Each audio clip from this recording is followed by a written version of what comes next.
Assalamualaikum warahmatullahi wabarakatuh.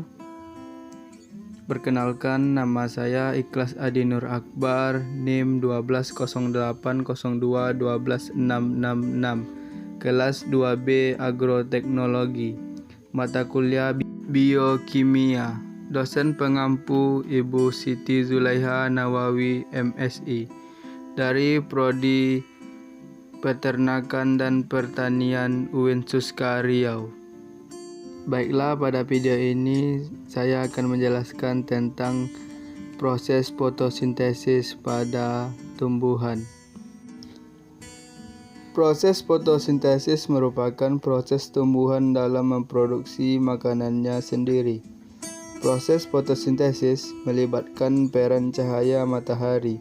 Proses fotosintesis dapat disebut sebagai proses reaksi kimia yang terjadi pada tumbuhan berklorofil hijau dengan cahaya matahari. Fotosintesis berlangsung dalam kondisi di mana energi cahaya matahari mengalami perubahan energi kimia bermanfaat untuk mengubah air, karbon dioksida, dan mineral menjadi oksigen dan senyawa organik. Tempat proses fotosintesis berlangsung di daun, tepatnya di sel tumbuhan bernama klorofas. Sel-sel ini mengandung klorofil. Dalam prosesnya, karbon dioksida di udara masuk melalui stomata di daun.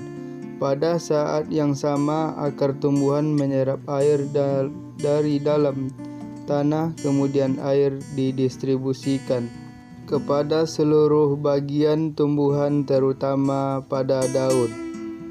Di daun, karbon dioksida dan air berproses dengan sinar matahari menghasilkan glukosa, oksigen, dan air. Proses panjang inilah yang disebut dengan proses fotosintesis. Orang awam akan menyebutnya sebagai proses memproduksi makanan sendiri. Oksigen yang dihasilkan oleh tumbuhan tersebut kemudian didistribusikan ke seluruh bagian tanaman.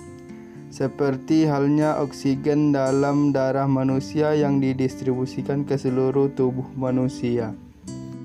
Oksigen pada tanaman dilepaskan melalui stomata, sementara glukosa akan didistribusikan ke seluruh bagian tumbuhan melalui sel tumbuhan. Oksigen yang dihasilkan tumbuhan tidak hanya akan dinikmati oleh tumbuhan itu sendiri, melainkan oksigen juga akan dilepaskan ke seluruh lingkungan sekitar dan akan dihirup oleh seluruh makhluk hidup yang ada di dunia. Oleh karenanya, kita manusia dan hewan sangat membutuhkan keberadaan tumbuhan untuk memproduksi oksigen.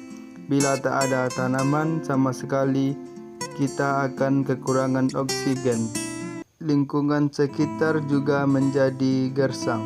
Berikut adalah beberapa faktor utama yang menentukan laju fotosintesis.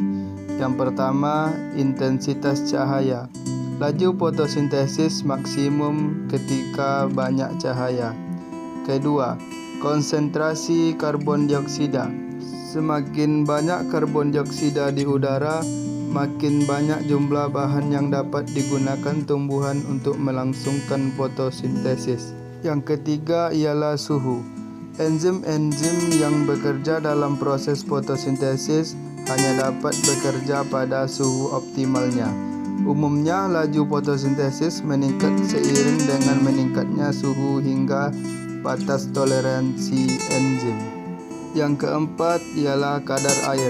Kekurangan air atau kekeringan menyebabkan stomata menutup, menghambat penyerapan karbon dioksida sehingga mengurangi laju fotosintesis. Yang kelima, kadar fotosintat. Jika kadar fotosintat seperti karbohidrat berkurang, laju fotosintesis akan naik. Bila kadar fotosintat bertambah atau bahkan sampai jenuh, laju fotosintesis akan berkurang. Yang keenam, tahap pertumbuhan. Penelitian menunjukkan bahwa laju fotosintesis jauh lebih tinggi pada tumbuhan yang sedang berkecambah ketimbang tumbuhan dewasa. Hal ini mungkin dikarenakan tumbuhan berkecambah memerlukan lebih banyak energi dan makanan untuk tumbuh. Itulah tadi video dari saya. Mohon maaf apabila ada kekurangan dan kesalahan. Lebih dan kurang, wabillahi taufik wal hidayah. Assalamualaikum warahmatullahi wabarakatuh.